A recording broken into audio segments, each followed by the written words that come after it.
नमस्कार, मी doctor Abdul Sarvodaya hospital Brahmpuri. आज ortho सिरीजच्या पुढच्या म्हणजे 5व्या एपिसोडमध्ये आपल्या सर्वांचे स्वागत करतोय। ॲक्च्युली 2 हप्ते थोडा बिझी शेड्यूल असल्यामुळे आपल्याला व्हिडिओ तयार करता आला नाही, परंतु आजपासून आपले व्हिडिओ कंटिन्यू प्रत्येकाला एक येणार आहे।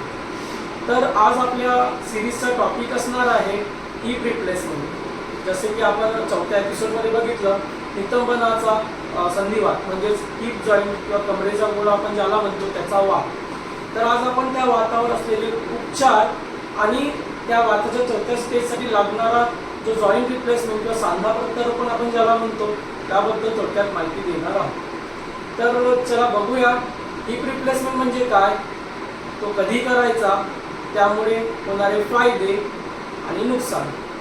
तर मागच्या 20 एपिसोडमध्ये आपण समजून घेतलं की जो संधिवात असतो कमरेचा, गोड्याचा किंवा हिप जॉईंटचा, त्याचे 4 स्टेजेस असतात। पहिल्या आणि दुसऱ्या स्टेजमध्ये जनरली औषधी उपचार किंवा काही छोट्या छोट्या प्रोसिजर करून आपण ते आपल्या कंट्रोलमध्ये आणू शकतो। परंतु तिसरा आणि 4थी स्टेज याच्यामध्ये वाद खूप जास्त असतो। कमरेच्या गोड्यातली गॅप पूर्णपणे कमी होते, गोळा आणि सोबत ज्याला आपण ॲसिटाबुलम म्हणतो, जो पेल्विसचा भाग असतो, ज्याला साध्या भाषेत सॉकेट आपण म्हणतो, ते सुद्धा खराब होते। तर त्याच्यासाठी फक्त हिप रिप्लेसमेंट हाच एक उपाय असतो।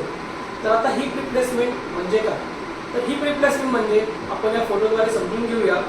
तर जो खराब झालेला गोळा असतो आपण त्याला कट करून त्याला आपण बाहेर काढतो आणि त्या ठिकाणी वेगळ्या वेगळ्या मेटलनी बनलेला जो नवीन गोळा असतो, कोबाल्ट, क्रोमियम किंवा मॉलिब्डेनमनी बनलेला, तो आपण त्याच्यामध्ये टाकतो। तो वेगळ्या वेगळ्या साईजचा असतो। तसेच जो ॲसिटाबुलम ज्याला आपण सॉकेट म्हणतो त्याला सुद्धा आपण वेगळ्या वेगळ्या साईजनुसार चेंज करतो। त्याच्यामुळे ज्याला आपण एक आर्टिफिशियल जॉईंट म्हणतो, एक आर्टिफिशियल बॉल आणि एक आर्टिफिशियल सॉकेट आपण आपल्या कमरेत बसवतो। तर हे झालं हिप रिप्लेसमेंट। तर याच्यामुळे होणारे फायदे, त्याच्यामुळे पेशंट 100% पूर्णपणे पेन फ्री होतो। आधी ज्याला खाली बसायला त्रास व्हायचा किंवा खाली बसता येत नव्हतं, चालताना खूप पेन असायचा, त्याचा पेन पूर्णपणे चालला जातो। आता तर नवीन टेक्निकनी जे आपण हिप रिप्लेसमेंट करतो किंवा जे नवीन नवीन इम्प्लांट आले आहेत ज्याच्यामध्ये आपण हिप रिप्लेसमेंट करतो, त्याच्यामुळे आपण खाली मांडी घालून सुद्धा बसू शकतो। त्याच्यामुळे आता असं काही राहिले नाही की हिप रिप्लेसमेंट नंतर आपल्याला खाली मांडी घालून बसता येत नाही। तसेच हिप रिप्लेसमेंट झाल्यानंतर आपण डेली ॲक्टिव्हिटीज, जिम वगैरे पण आपण जॉईन करू शकतो। एवढे चांगले रिझल्ट आपल्याला हिप रिप्लेसमेंटमध्ये दिसतात। तर नुकसान, हिप रिप्लेसमेंटमुळे नुकसान काहीच नाही। जर आपल्या डोक्यात कुठल्याही प्रकारच्या शंका असतील की सांधा प्रत्यारोपण, हिप रिप्लेसमेंट किंवा कमरेचा गोळा बदलून याच्यामुळे काही नुकसान आहे किंवा पेशंटला अपंगत्व वगैरे येते, तर असं काहीच नाही। पेशंटला 100% पूर्णपणे आराम भेटतो। आता आपण समजून घेऊया हिप रिप्लेसमेंट म्हणजे सांधा प्रत्यारोपण नंतर पेशंट किती दिवसात चालायला लागतो। तर पेशंट लगेच त्याच दिवशी संध्याकाळी किंवा दुसऱ्या दिवशीपासून आपण चालवायला, ज्याला आपण फुल वेट बेरिंग म्हणतो, पूर्णपणे पायावर वजन देऊन आपण चालवायला सुरुवात करतो।